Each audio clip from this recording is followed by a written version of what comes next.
नमस्ते students, finally chapter 9 का part 6 ठीक है। नेक्स्ट लेक्चर में ये चैप्टर खत्म हो जाएगा। आज मेजरली हम प्रिज्म के बारे में और डिस्पर्जन के बारे में पढ़ेंगे और नेक्स्ट लेक्चर में हम ऑप्टिकल इंस्ट्रूमेंट्स के बारे में पढ़ेंगे। सो आज का लेक्चर है प्रिज्म, ठीक है, रिफ्रैक्शन थ्रू अ प्रिज्म। ये चीज आपने ऑलरेडी 10th स्टैंडर्ड में पढ़ी हुई है, फिर भी मैं आपको एक बार इसमें डिटेल में समझाना चाहता हूँ कि रिफ्रैक्शन थ्रू प्रिज्म क्या होता है। प्रिज्म के कितने साइड्स होते हैं, कितने फेसेस होते हैं। तो प्रिज्म के होते हैं 5 फेस। ये आपको प्रिज्म दिख रहा है, वो आगे का पार्ट है, पीछे का पार्ट भी ऐसा ही होता है, ठीक है। तो ये एक्चुअल प्रिज्म है, जिसमें उसके जो 3 पार्ट्स होते हैं ना, 1 2 और 3 पीछे का पार्ट, वो जनरली कैसे होते हैं, वो आपके होते हैं रेक्टेंगुलर, और जो फ्रंट फेस और पीछे का होता है वो होता है triangular. Clear clear with this part. तो अब इसमें क्या होता है कि जैसे ही रे आप इंसिडेंट कराओगे तो ये आपका क्या बन जाएगा, नॉर्मल, क्योंकि नॉर्मल तो बनाना पड़ेगा।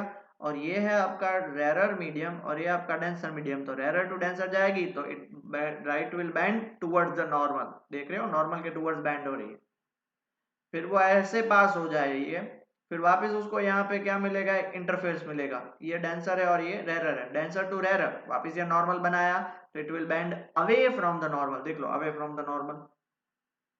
तो PQ is your incident ray, QR is your refracted ray and RS is your emergent रे।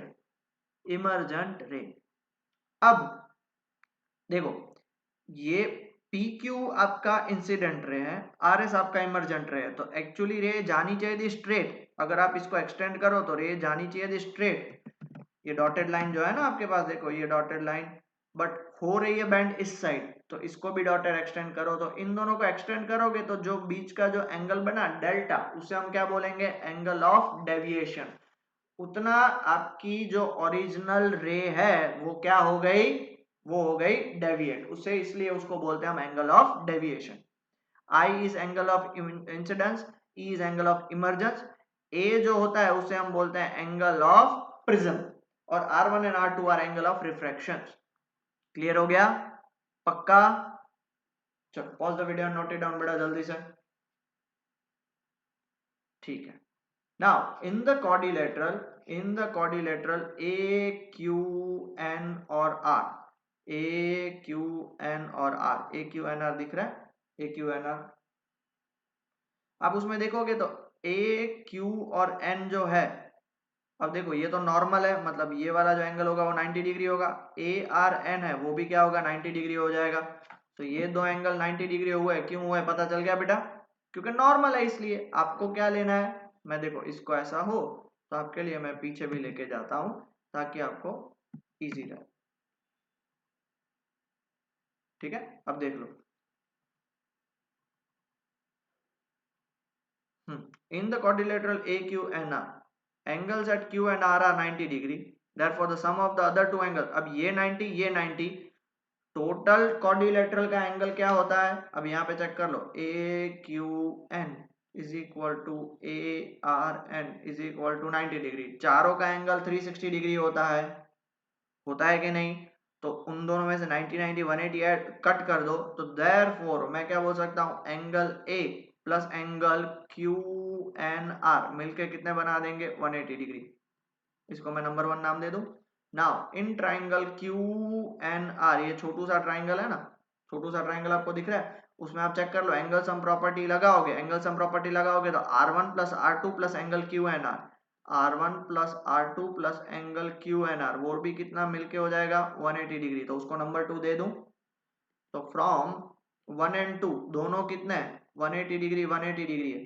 तो देयरफॉर क्या हो जाएगा, देयरफॉर मैं क्या लिख सकता हूं, angle A plus angle QNR is equal to R1 plus R2 plus angle QNR। Angle QNR cancel, तो देयरफॉर मैं क्या बोल सकता हूं, angle A is equal to R1 plus R2। याद रहा, क्योंकि दोनों 180 है, कंपेयर किया। So A is equal to R1 plus R2। इतना हो गया, समझ में आ गया बेटा, पक्का, okay. Now from the figure, अगर आप फिगर चेक करोगे, आपने बना लिया होगा, angle of deviation angle of deviation, जिसको हमने क्या माना है, डेल्टा माना है, angle of deviation is delta, ये वाला डेल्टा, वो डेल्टा जो है वो आपका क्या है, exterior angle of M Q R, exterior angle of M Q R है ना बेटा, एम क्यू आर का एक्सटीरियर एंगल है ना, तो बोल दो, ठीक है। So is exterior angle of क्या है बेटा, एम क्यू आर, ये in triangle M Q R, for triangle M Q R, of triangle नहीं है, of triangle M Q R, हाँ इतना क्लियर हो गया। अब आप चेक करोगे तो इसमें हम ये भी तो लिख सकते हैं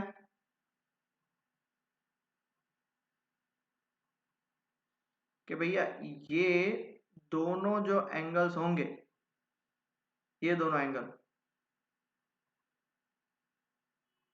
इक्वल होंगे या नहीं होंगे, जल्दी से बताओ। अगर मैं इसको थोड़ा सा डायग्राम में चेक कर लेना, इसको डेल वन और इसको डेल टू मान देता हूँ, इक्वल नहीं है, ये दोनों इक्वल नहीं है, डेल वन और डेल टू नाम दे देता हूँ, तो मैं in triangle M Q R लिख सकता हूँ del one plus del two is equal to delta. तो in triangle M Q R क्या लिख सकता हूँ, therefore del one plus del two is equal to delta, reason क्या आएगा, एक्सटीरियर एंगल प्रॉपर्टी, बराबर है। अब अगर आप चेक करोगे कि भैया फिगर में आप चेक करो, ये फिगर में अब डेल वन जो है I is equal to del one plus R one and E is equal to del two plus R two, again from figure I is equal to del one plus R one, बराबर है। तो therefore del one is equal to I minus R one, reason क्या आएगा, vertically opposite angle. Similarly अब ये check करो बेटा, E is equal to del two plus R two, तो क्या हो जाएगा, E is equal to del two plus R two, तो देयरफॉर डेल टू आपका क्या हो जाएगा, E माइनस आर टू, वर्टिक, ये भी रीजन क्या आएगा, वर्टिकली ऑपोजिट एंगल। तो हेंस हम इस डेल्टा की जगह पे क्या लिख सकते हैं, therefore delta is equal to del one की जगह पे I minus R one plus del two की जगह पे E minus R two, delta is equal to I plus E, minus common निकाल लिया, R one plus R two, तो therefore हमारा डेल्टा इज इक्वल टू क्या हो जाएगा, I plus E minus A। Thus the angle of deviation depends upon the angle of incidence। और इसके बाद आप ये भी लिख सकते हो del plus A is equal to I plus E, ये भी इंपॉर्टेंट चीज है, जगह कम थी इसलिए मैंने साइड में लिखा, अब पूरा नीचे लिखेगा, ठीक है। और इससे हमें क्या पता चलता है, angle of deviation depends on the angle of incidence. Done, आगे बढ़े, okay please pause the video and जल्दी से नोट डाउन बेटा, ठीक है। अब है explain the minimum deviation angle. Minimum deviation angle कितना होना चाहिए, हमने अभी चेक करो angle of deviation delta find किया, अब उसमें मिनिमम एंगल ऑफ डेविएशन कितना होगा, by graph method, okay. A plot between the angle of deviation and angle of incidence is shown in figure। Experimentally ये ग्राफ निकाला गया है, ग्राफ याद रखना।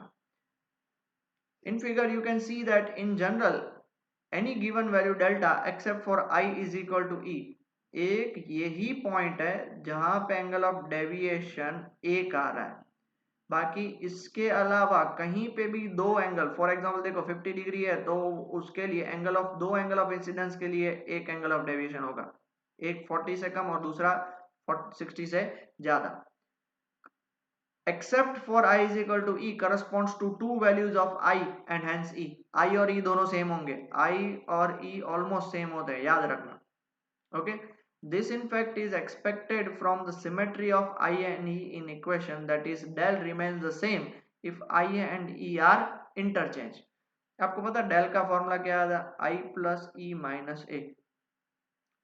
अगर I 40 है और E 50 है, 40 प्लस 50 90, और इफ I 50 है और E 40 है, इंटरचेंज कर दो इन दोनों की वैल्यू तो उससे कोई फर्क नहीं पड़ता डेल को, क्योंकि दोनों का एडिशन मिलके सेम होगा।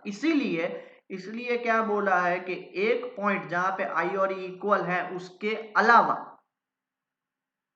जैसे देखो 45 45 या 30 30 30 30, उसके अलावा कोई भी वैल्यू ले लो, उसके लिए दो एंगल ऑफ डेविएशंस निकलेंगे, ठीक है। Physically this is related to the fact that the path of ray in figure can be traced back.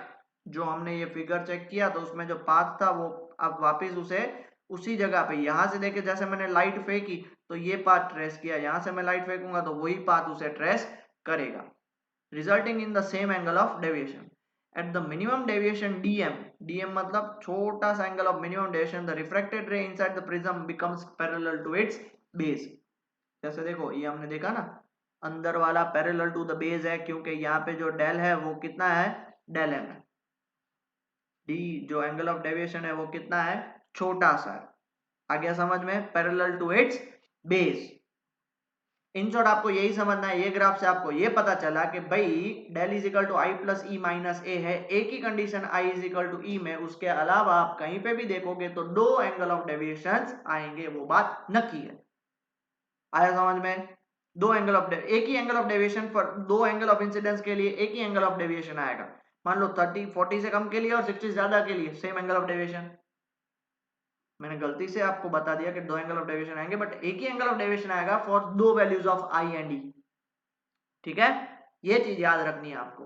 Okay, अब उसका डेरिवेशन देखते हैं। ये वापस वही हम डायग्राम लेंगे, डेरिवेशन जो मिनिमम एंगल है उसके लिए हम थोड़ा सा चीज जो है वो ऐड करने की कोशिश करेंगे, और वो है यहाँ पे ये जो आपका ई है, यहाँ पे जैसे मैंने इसको डेल वन बताया था, इसको डेल टू बताया था, बराबर है। ये पूरा डेल है, इसको आप एक्सटेंड करोगे तो वो हो जाएगा, हमने ऑलरेडी हमको पता है,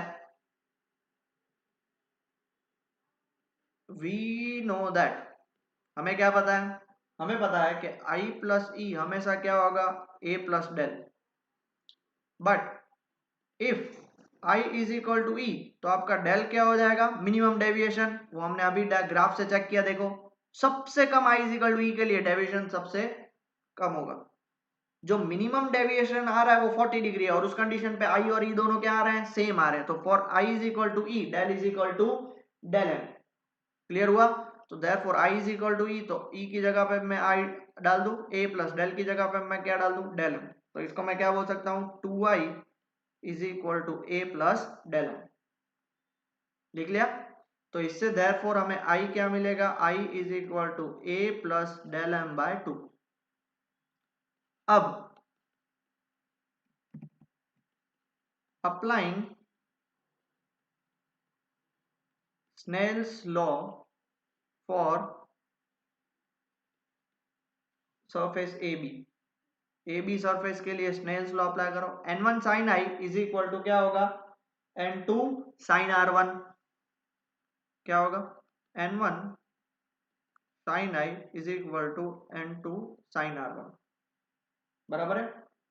similarly for applying Snell's law for AC, तो वहां पे क्या होगा, n1 sin e is equal to क्या हो जाएगा, n2 sin r2 हो जाएगा। ओके, इसको मैं इक्वेशन देता हूं 2, इसको मैं देता हूं 3, इसको मैं देता हूं 4, और जो हमारा आगे इक्वेशन था इसको मैं देता हूं 1। क्लियर हो गया, पक्का। अब फ्रॉम 3 एंड 4 आप चेक करो बेटा, साइन आई और साइन ई, फ्रॉम 3 एंड 4 से एक पहले चीज लिख लेते हैं ताकि आपको क्लियर हो जाए। Since i is equal to E, तो मैं क्या बोल सकता हूँ, sine I is equal to sine E हो जाएगा। तो जैसे देखो साइन आई और साइन इक्वल, तो देयरफॉर मैं क्या बोल सकता हूँ, फ्रॉम 3 एंड 4 ये दोनों इक्वल हो जाएंगे, तो देयरफॉर क्या हो जाएगा, n2 sin r1 is equal to n2 sin r2, n2 n2 cancel, तो क्या लिख सकता हूँ, sin r1 is equal to sin r2, और sin r1 is equal to sin r2, तो इसका मतलब क्या हो गया, तो हैंस दोनों इक्वल हो जाएंगे, और उसको मैं r नाम दे दूं सिर्फ r। बट हमें पता है, हमें क्या पता है, a is equal to r1 plus r2, so a is equal to r1 की जगह पे r की जगह पे r, तो therefore r is equal to क्या हो जाएगा, a बाय 2, जो 2r था, a is equal to 2r था, तो r की वैल्यू a बाय 2 हो जाएगी। ये इसलिए मैंने किया, उसका रीजन है सबसे बड़ा फ्रॉम वन, फ्रॉम वन नहीं, फ्रॉम वन नहीं, फ्रॉम वन नहीं, फ्रॉम वन नहीं, three, from three, from three, n1 sin i is equal to n2 sin r1। अब r1 की जगह पे तो r आ जाएगा, बिकॉज चेक कर लो यहाँ पे आ गया, इतना क्लियर। अब n1 sin i को एज इट इज छोड़ देंगे, n2 sin r की जगह पे मैं क्या डाल दूंगा, a/2 बराबर।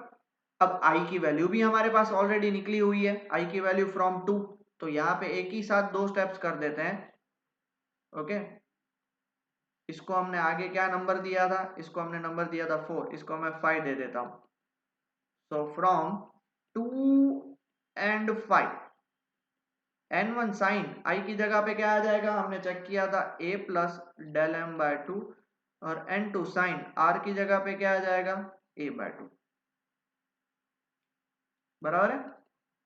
अब मैं इसको ऐसे लिख सकता हूं, sine a plus del M by 2, और साइन a/2 को नीचे भेज देता हूं, sign a/2 is equal to यहाँ पे क्या हो जाएगा, n2 और n1 नीचे आ गया, ये साइन a/2 इधर और n1 यहाँ पे नीचे।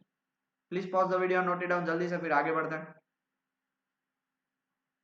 ओके, सो अब हम क्या कर सकते हैं, तो therefore n2 by if n1 is equal to 1 that is air, तो n2 हमारा क्या हो जाएगा, n, तो hence refractive index n is equal to क्या आ जाएगा, sine a plus del M by 2 upon sine a/2, सबसे इंपॉर्टेंट फॉर्मूला। तो ये क्या बताता है, this equation shows that, this equation shows that for a given prism value of del m depends on angle of prism and the refractive index of prism material। Okay, and एक चीज ये याद रखना है कि when del is minimum, refracted ray travels through prism parallel to its base, उसके base से parallel पास होती है, ठीक है। ये था उसका डेरिवेशन।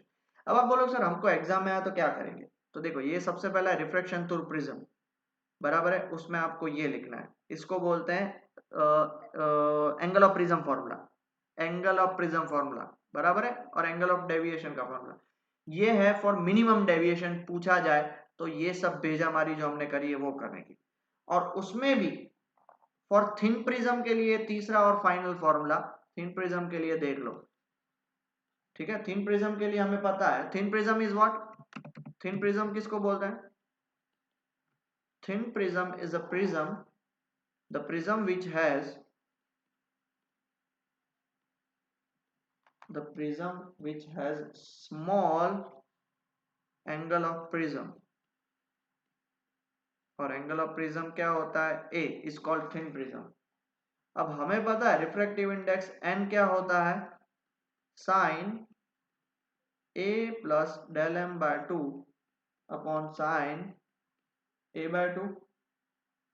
नाउ इफ a, ये तो वैसे भी छोटा है तो डेल एम भी छोटा आ जाएगा, if a and del M are kept small, उनको छोटा रखा गया, तो देयरफॉर उस कंडीशन में sine a plus del M by 2 है वो सिर्फ क्या हो जाएगा, a plus del M by 2 approximately, and sine a/2 है वो अप्रोक्सीमेटली क्या हो जाएगा, सिर्फ a/2। ये चीज याद रखनी चाहिए, हाँ बेटा आपको सब लोगों को पता ही होना चाहिए। तो देयरफॉर इन दोनों को मैं सब्सटीट्यूट कर दूं, तो देयरफॉर हमारा n क्या हो जाएगा, a plus del M by 2 upon A by two, two two cancel, A is equal to A plus del M by A, ऊपर चला जाएगा N A is equal to A plus del M, तो del M is equal to N A minus A, तो del M is equal to A common निकालेंगे N minus one,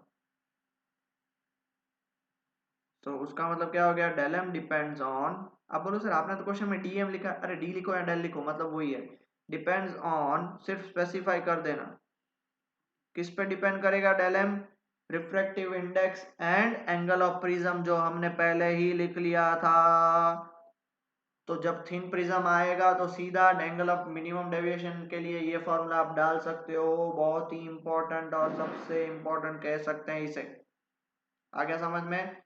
आज के लिए derivation यहाँ पे सारे खत्म, अब थियरी स्टार्ट होगी, तो मेरी आपसे रिक्वेस्ट है कि अच्छे से डेरिवेशन लिख लीजिए, ठीक है। 20 मिनट्स हो गए और 10-15 मिनट में ये लेक्चर खत्म हो जाएगा, आगे बढ़े, डन। अब थियरी पार्ट, सब कुछ थियरी पार्ट, और ये ऑलरेडी आप लोगों ने आगे बहुत पढ़ा है 10th में, इसलिए मैं जल्दी से कराऊंगा सिंस आपको अच्छे से याद रह जाए और आपको बेजामारी दूसरी ना करनी पड़े, इसलिए डिस्पर्जन बाय प्रिज्म, न्यूटन भैया ने सबसे पहले बताया था, 10th स्टैंडर्ड में हमने पढ़ा है कि it has been known that long time that when a narrow beam of sunlight usually called white light is incident on glass prism, the emergent light is seen to be consisting of several colors, और वो several colors है 7, there is actually a continuous variation of colors but broadly the different components colors that appear in sequence are, ये कोई fix नहीं है but वो जो exact prism के साथ जो हाई क्वालिटी के जो इंस्ट्रूमेंट्स के साथ किया गया, तब पता चला कि 7 कलर होते हैं, कौन से, violet, indigo, blue, green, yellow, orange and red, जिसको हम क्या बोलते हैं, विबग्यो, okay. The red light bends the least while the violet lights bend the most, ये याद रख लेना, एमसीक्यू में आ सकता है, रेड लाइट सबसे कम बैंड होती है और वायोलेट सबसे ज्यादा। The phenomena of splitting of light into component colour, देखो व्हाइट लाइट है वो 7 कलर में स्प्लिट हो गई, इज नोन एज डिस्पर्जन, और वो डिस्पर्जन कौन करता है, प्रिज्म करता है, इसलिए the pattern of colour components of light is called spectrum, और ये जो व्हाइट लाइट से जो 7 कलर्स बने उसे हम क्या बोलते हैं बेटा, स्पेक्ट्रम ऑफ कलर्स बोलते हैं, क्लियर हो गया, please pause the video and note it down. Next, we know that the colour, इतना खत्म हुआ, अब ये आगे एक्स्ट्रा अंडरस्टैंडिंग के लिए, we know that colour is associated with wavelength of light in the visible spectrum, red light is the longest wavelength, ये आपको पता है बराबर, 8th चैप्टर में हमने देखा था, जिसकी वेवलेंथ होती है 700, while the violet light has the shortest wavelength that is 400 nm। अब यहाँ से इंपॉर्टेंट चीज है, डिस्पर्जन टेक्स प्लेस बिकॉज, क्यों होता है, the refractive index of medium for different wavelength is different, हर एक कलर का refractive index of medium for different wavelength वो डिफरेंट होता है। मान लो कि एक ही प्रिज्म है बट उनके लिए रेड लाइट के लिए उनका डिस्पर्जन अलग होगा और ये इसके वायलेट लाइट के लिए अलग होगा, क्यों, refractive index of medium for different wavelength is different, एक ही प्रिज्म बट वेवलेंथ अलग है इसलिए उसका रिफ्रैक्टिव इंडेक्स अलग हो जाएगा। For example, the bending of red component of white light is least while it is most for violet, equivalently red light travels faster than violet light in glass prism, क्यों, because जिसकी speed ज्यादा होगी वो band कम होगा और जिसकी speed कम होगी वो बैंड सबसे ज्यादा होगा, इसलिए वायलेट लाइट है वो बहुत ही स्लो ट्रैवल करती है, इसलिए उसका दैट इज डेविएशन ज्यादा, और रेड लाइट है वो फुल स्पीड में ट्रैवल करती है इसलिए उसका डेविएशन बैंडिंग कम।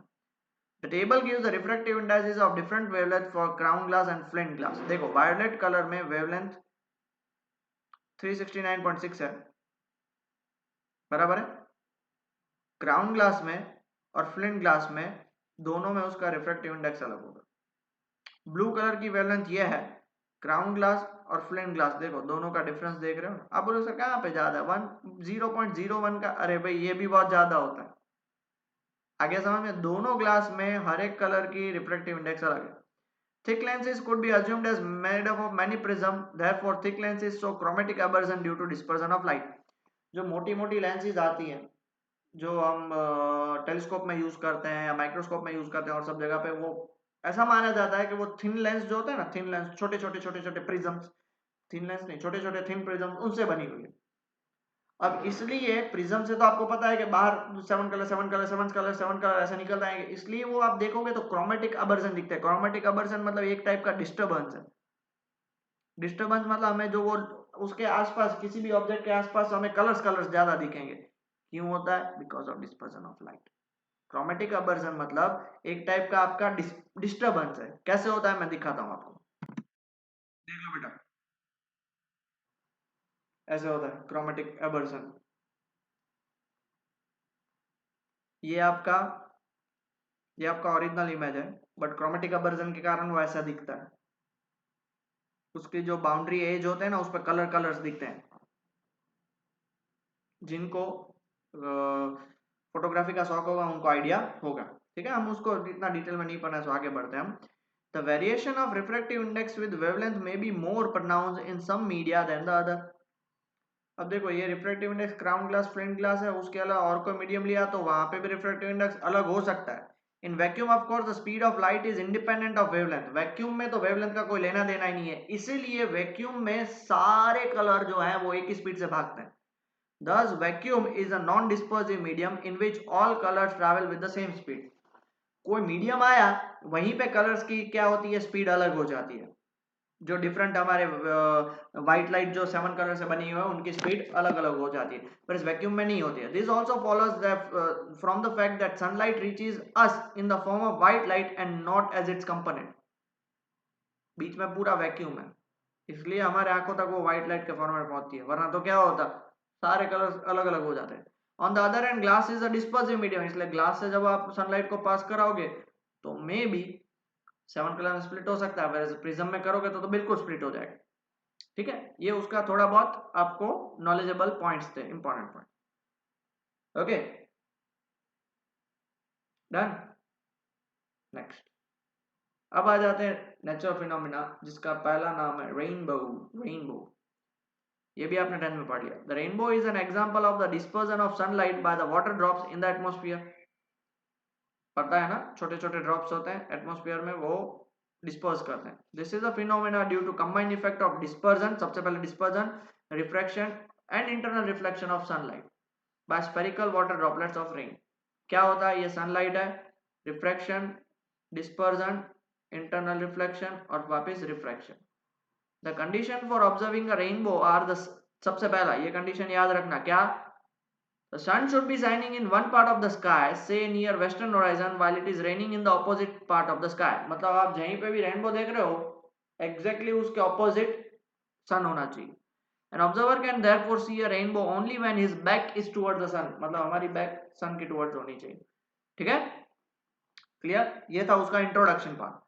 अब रेनबो बेसिकली होता ही है। In order to understand the formation of rainbow, अब फॉर्मेशन ऑफ रेनबो आया तो ये लिखना है। In order to understand the formation of rainbow, consider figure A. Sunlight is first refracted, जैसे ही वो एंटर हुई वो रिफ्रैक्ट होगी।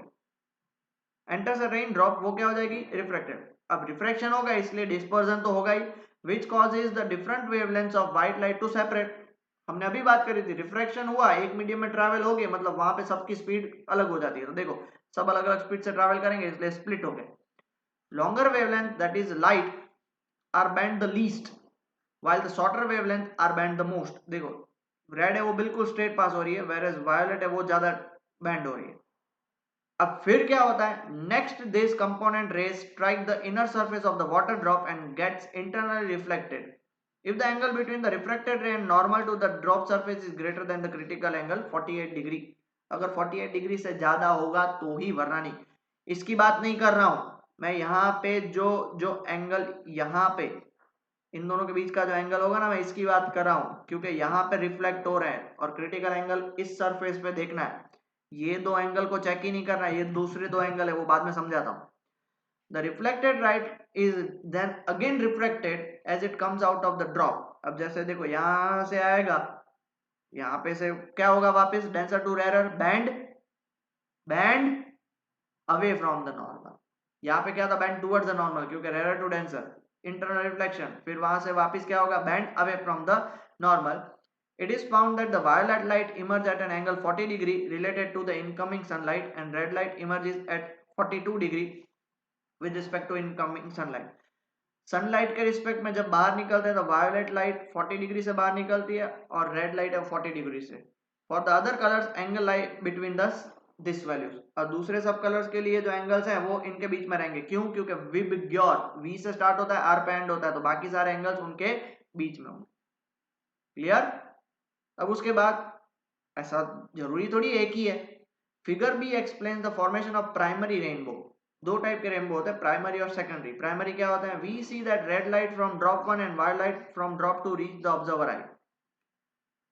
ड्रॉप 1 में से रेड और वायलेट दोनों निकलती है, जो ऑब्जर्वर है उसके आंखों में रेड लाइट ही पहुंच रही है फ्रॉम ड्रॉप 1।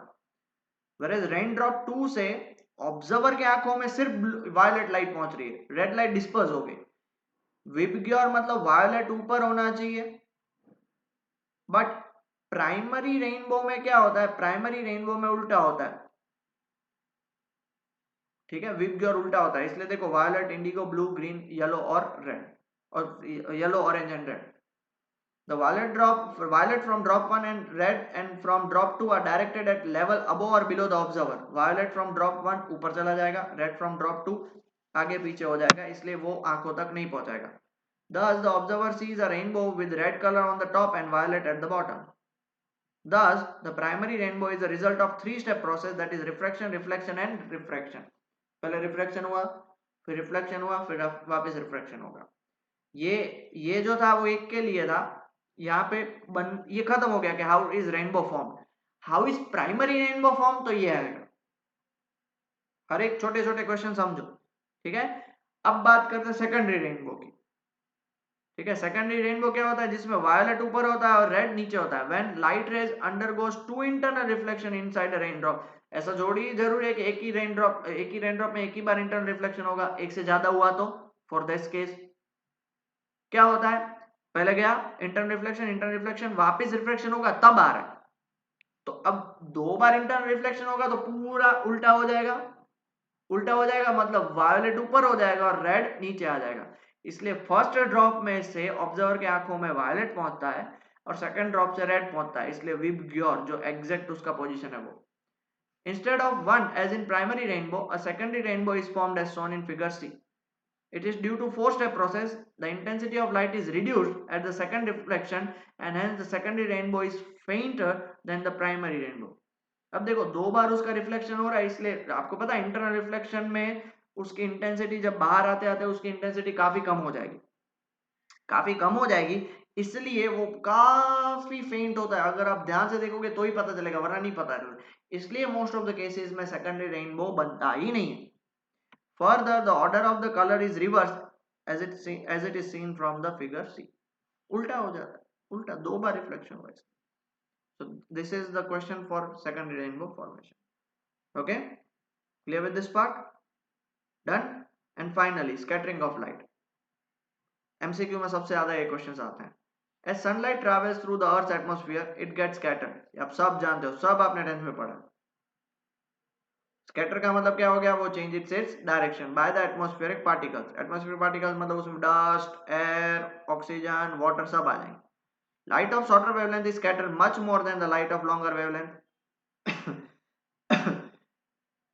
एक अगर बड़ा ऑब्स्टेकल होगा, मान लो प्रैक्टिकल क्वेश्चन देखते हैं, दीवार है उस पर आप छोटा बॉल फेंको और बड़ा बॉल फेंको। छोटा बॉल होगा वो बहुत ज्यादा स्कैटर हो जाएगा आफ्टर रिफ्लेक्शन, बड़ा है वो कम होगा।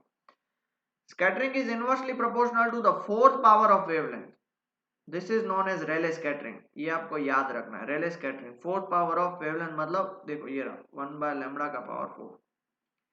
Hence the bluish color predominates in a clear sky since blue has a shorter wavelength than red and is scattered much more strongly. Sky में ब्लू कलर पूरा फैला हुआ है, इसलिए हमें स्काई कौन से कलर का दिखेगा? ब्लू। रेड इतना स्कैटर नहीं होता, इसलिए हमें रेड दिखेगा नहीं। In fact violet get scattered even more than blue having a shorter wavelength. Violet उससे ज्यादा स्कैटर होगा, तो सर हमें क्यों हमारा स्काई वायलेट नहीं दिखता? बिकॉज अपनी आईज के कारण। But since our eye are more sensitive to blue than violet, we see the sky blue. Scatter जो ज्यादा होगा हमारे आंखों तक वो ज्यादा पहुंचेगा, इसलिए। Large particles like dust and water droplets present in the atmosphere, ये यहाँ पे important है, behaves differently. The relevant quantity here is the relative size of the wavelength of light lambda. देखो एक बात समझो कि जो लाइट है, लाइट की वेवलेंथ होती है लैम्बडा, वो जिस पार्टिकल के साइज के साथ टकराएगा, वो जिस पार्टिकल साइज के साथ टकराएगा उस पर सब डिपेंड होगा। समझ में? कि मान लेते हैं कि लैम्डा इज वेवलेंथ और स्कैटरर जो है जिससे स्कैटरिंग होती है वो साइज ए है, छोटे particle. If A is much much smaller than lambda, बहुत ही छोटे पार्टिकल, तो वन हैज रेले स्कैटरिंग। क्या होगा? रेले स्कैटरिंग जिसको बोलते हैं, और वो किस पे डिपेंड करता है? 1/λ का पावर 4। बट मान लो बहुत ही मोटे पार्टिकल लाइक बड़े बड़े dust particle, for a much much greater than lambda, that is large scattering object, for example rain drop, large dust and ice particle. This is not true. ये formula वहां पे apply नहीं होता है। ये formula कब अप्लाई होता है? जब छोटे छोटे पार्टिकल्स हो उसके लिए। All wavelength are scattered nearly equal, मतलब for a much much less than lambda 1/λ का पावर 4 सही है। For a much much greater than lambda all scatter equal. ठीक है। 10 clouds which have droplets of water, clouds के अंदर तो पानी है, और पानी है उसके ड्रॉपलेट्स जो होते हैं H2O, उनके मॉलिक्यूल लैम्डा के कंपैरिजन में काफी बड़े होते हैं, तो उसके कारण आपको क्लाउड्स क्या दिखते हैं? व्हाइट, क्योंकि सब कलर एक साथ वो इक्वली स्कैटर करेगा, तो इसलिए हमारे आंखों में सब के सब एक साथ पहुंचेंगे, और mixture of 7 colour is what we known as white light. Clear हुआ? पक्का? Pause the video and note it down बेटा। And finally last topic, last slide. At sunset or sunrise, the sun's rays have to pass through a larger distance in the atmosphere, figure में। तो आप बोलोगे sir during sunset और sunrise हमें sky क्यों blue नहीं, blue थोड़ा कम दिखता है और येलोइश ज्यादा दिखता है?